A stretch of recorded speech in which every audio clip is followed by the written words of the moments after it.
स्क्वेअरचं coefficient आणि constant त्या दोघांचं मल्टिप्लिकेशन सांगा पटकन काय येते रूट 9 व्हॅल्यू काय येते 3 येते का नाही सांगितलं ना रूट 3 into रूट 3 काय येत असते 3 रूट 3 into रूट 3 बरं हा 3 झाला आता ह्यात ते फॅक्टर पाठ सांग बघा फॅक्टर असे पडले पाहिजे की त्या दोघांचा गुणाकार किती आला पाहिजे आणि दोघांचा सम किती आला पाहिजे इथं काय कोएफिशियंट ऑफ x काय प्लस 4 काय मग असे नंबर सांगा मला आपल्याकडे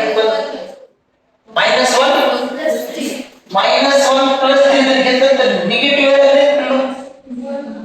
हा सांगा दुसरं 3 आणि 1 कळायला लागले का बघा 3 आणि 1 घेतलं दोघांचं गुणाकार काय 3 पण आता मला सांगा आता ह्याच्याऐवजी काय ठेवायचं root 3 x square plus 3x plus x plus root 3 आता आणखी एक गोष्ट लक्षात ठेवा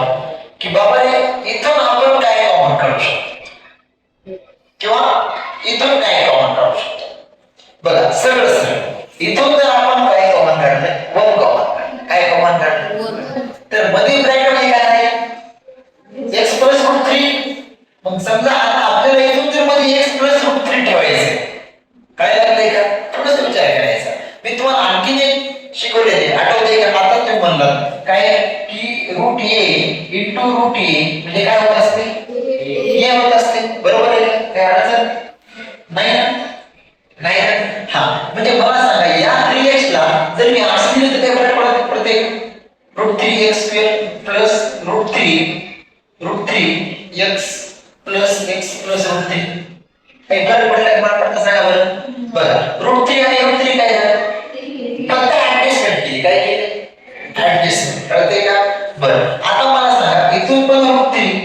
आणि इथून हा रूट 3 इथून हा एक x फॉर्म काय राहील मला सांगा बरं हा रूट 3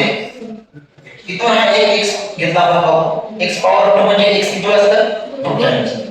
मध्ये काय राहिलं एक x आणि मध्ये काय राहिलं